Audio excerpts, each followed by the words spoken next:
Whiskey and whatever. So what about a Rackspace Netflix merger?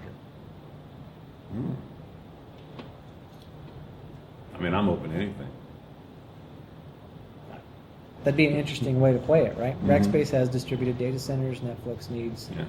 I think it'd probably be smarter for Netflix to do something with a cable provider. Yeah.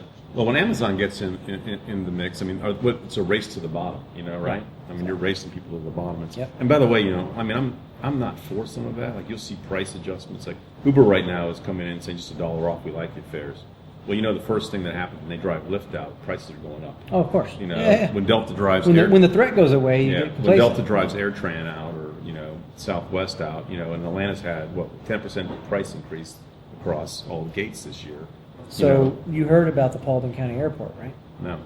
So they're saying that commercial air from an airport in Paulding County could happen in 2015. The permitting is done. I know they've talked about it before. They've talked about it before, but now Delta is getting really, really adamant about why it's such a bad idea. So they're very threatened. Don't believe the airlines are full of shit. The airlines are awful when it comes to this stuff, lobbying heavy. I mean, remember Love Field, all that bullshit for years? Exactly. And now look at Southwest. Yeah, I know. I mean, they kept Southwest. So what about Herb? Would you put him in the top 25? Herb Kelleher? No, I would put him in. Yeah, I probably would put him in there. He's up there. I mean, there's no doubt what he did. And to be a functioning, alcoholic and smoking, I mean. Hey. One of my clients is, Roy Spence at GST&M, and Roy likes to joke that, he never knew that Herb was a functioning drunk until he saw him come to a meeting sober once. That's the joke.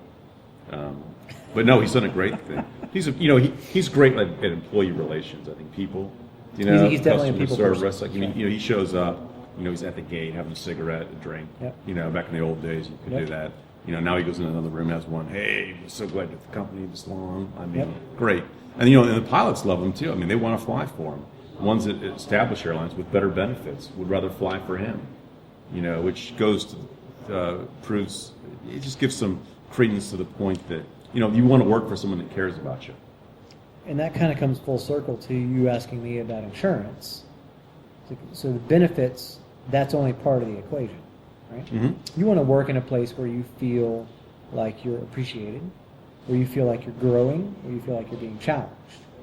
And I think that is part of the crux of what we're seeing in this shift from the corporate labor economy to the freelance economy, is that people want to work at places where they enjoy the work and they feel appreciated for the work and they feel that they're actually accomplishing something. I agree.